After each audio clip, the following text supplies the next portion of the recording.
Hi மக்களே, நம்மகிட்ட Skoda Rapid சேல்ஸுக்கு வந்திருக்குங்க. எலங்னா டைப்பு 1.6 டீசல் இன்ஜினுங்க. 2013 மாடலு, செகண்ட் ஓனரில் இருக்குங்க. இன்சூரன்ஸ் கரண்ட்டில் இருக்குது. வெல் மெயின்டெனன்ட் காருங்க. வண்டி ஃபஸ்ட் கிளாஸாக இருக்குது. Dual air bags, ABS, alloy wheel, central lock, all power window, safety glasses போட்டிருக்காங்க.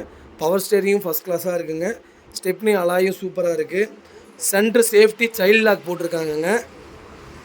ரிமோட் கீ போட்டிருக்காங்க. 4 டயரும் பிரிங்ஸ்டோன் டயர் போட்டிருக்காங்க. சஸ்பென்சரும் சூப்பராக இருக்குங்க. வண்டி ஃபஸ்ட் கிளாஸாக இருக்குது. செகண்ட் ஓனர் சூப்பராக மெயின்டைன் பண்ணியிருக்காரு. அதே மாதிரி இதோட மைலேஜ் 23 கிடைக்குதுங்க. வண்டியில் எந்த குறையும் இல்லை. தேவைப்படுறவங்க மறக்காமல் கால் பண்ணுங்கள். ரொம்ப ரொம்ப கம்மி விலைங்க. இது 80% லோன் பண்ணி கொடுத்துட்லாங்க. ரொம்ப நன்றிங்க. மறக்காமல் நம்ம சேனலை சப்ஸ்கிரைப் பண்ணுங்கள், ஷேர் பண்ணுங்கள், லைக் பண்ணுங்கள். ஸ்கோடா ரேபிட் யாருக்கு வேணுமோ அவங்களுக்கு மறக்காமல் உங்கள் நண்பருக்கு நம்ம வீடியோவை ஷேர் பண்ணுங்கள். ரொம்ப ரொம்ப நன்றிங்க.